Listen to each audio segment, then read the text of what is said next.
I'm Eileen Lacey. I'm a faculty member at UC Berkeley, and I teach a variety of courses related to animal behavior and the biology of mammals.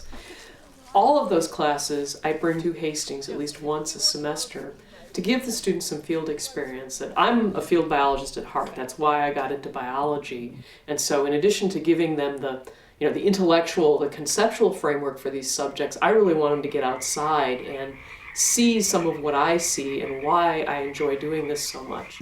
What could be a good reason that might explain catching more girls? They're breeding. They're breeding, and when you're breeding, you can get very, very hungry. Yeah. So I'm gonna go ahead and let this little girl go. He's still just kind of getting his bearings. He's kind of like, yeah, there we go. Yeah.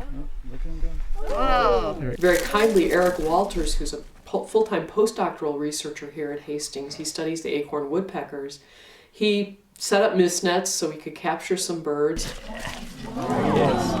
He could then demonstrate how they remove the birds, how they actually handle them, as well as then show us a variety of the local birds in the hand and the types of measurements and identifying characteristics that the ornithologists use to study these animals. He was assisted, fortunately for us, by Joey Haydock, who's a faculty member at Gonzaga State, but who's worked here at Hastings as a researcher for years. There you go. Woo! Tangled bird. Yeah, we have a lot of those, I think. You can go now. Okay. Eric and Joey are going to show you, there's a woodpecker group that hangs out just over here by the library. Yeah, so the question is, how long does it take to make the hole? And I would say it takes, probably 10 minutes to half an hour to make a hole. You might just want to come up here and try these acorns though, and try to see how many you can actually pull out. And so there's one there, yeah. And this tree is about 550 years old. So these trees are obviously very important. The valley oaks and the blue oak. Those two trees over most of the range of California are not reproducing. And it's a real conservation conundrum where, why wouldn't they be reproducing?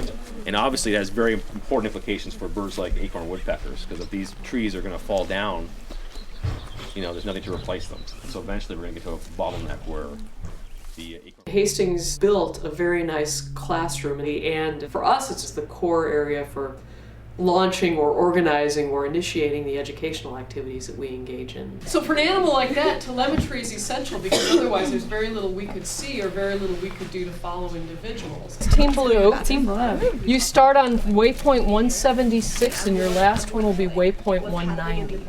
We ran the students through a series of short exercises to show them a variety of other techniques. We had them a GPS treasure hunt where they had to follow or go to known GPS waypoints and pick up various written clues there to piece together various sayings relevant to the class. If you found a nest or if you left a trap and you didn't know where it was, you could go back the next day. Completely turn me back around. Yeah.